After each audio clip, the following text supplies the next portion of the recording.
So today we're going to do just a little chemistry demonstration involving gallium and aluminum. I found this aluminum can outside.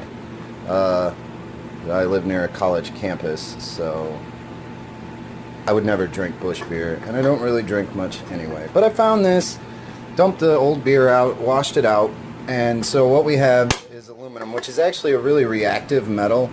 But it tends to, you can see there's this oxidation that happens on the outside that makes aluminum a little less reactive. So what's going to happen is the gallium the gallium atoms are going to basically invade the aluminum, so to speak, and it should result in an extremely fragile and brittle material, which I will then crush with my bare fingers. See, and I can show you that this is a strong can. I'm definitely pushing hard on this here, and you know, you can see that I can't do anything like break it. So let me get my camera set up, and we'll go from there. Should be interesting. So as I said, got some gallium. So I'm going to take some of the gallium. Well, that was probably stupid. Just give me just a minute to reflect on my stupidity. Alright, so this is how most chemistry is done, with torn up pieces of paper. I don't know how much we can get here. Okay, this should be a fairly sufficient amount. I'm going to go ahead and break this tab off. Gallium's kind of expensive, so hopefully I'll be able to recover what I use here. And I still got a little water on my can.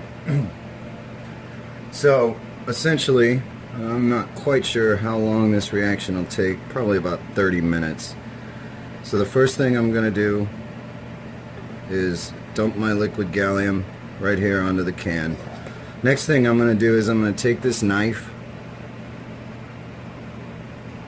and I'm just going to kind of scratch into the aluminum that's oxidized here. The oxide on the outside kind of prevents the aluminum from being as reactive, and when I scratch it like this, it should speed up the reaction. So we'll go from there. And I'm just going to leave it sit for about 30 minutes or so, and we'll come back and we will crush it with our rapidly increasing strength. So anyway, enjoy it, folks.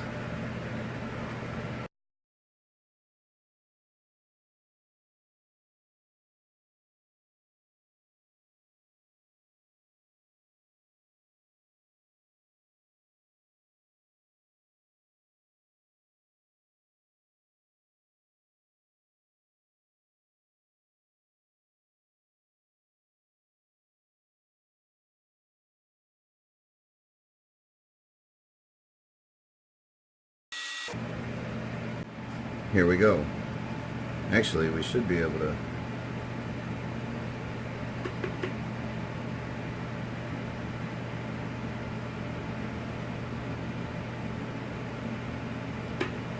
pour off excess gallium. There you go. So I actually get a little bit of that gallium back. You could see it here.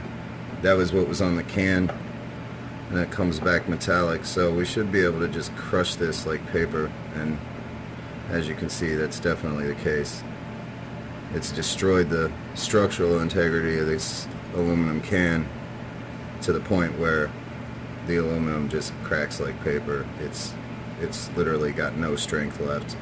And I showed you before we started that this was a fully strong aluminum can, and no longer is that the case. So that is what gallium does to aluminum, and mercury would have a similar result from what I understand, albeit a little bit less safe than gallium is. But there's the demonstration. That's aluminum versus gallium, gallium versus aluminum, and at the end of the day you can see that gallium can be extremely destructive. So you know, kids, don't take it on airplanes or anything.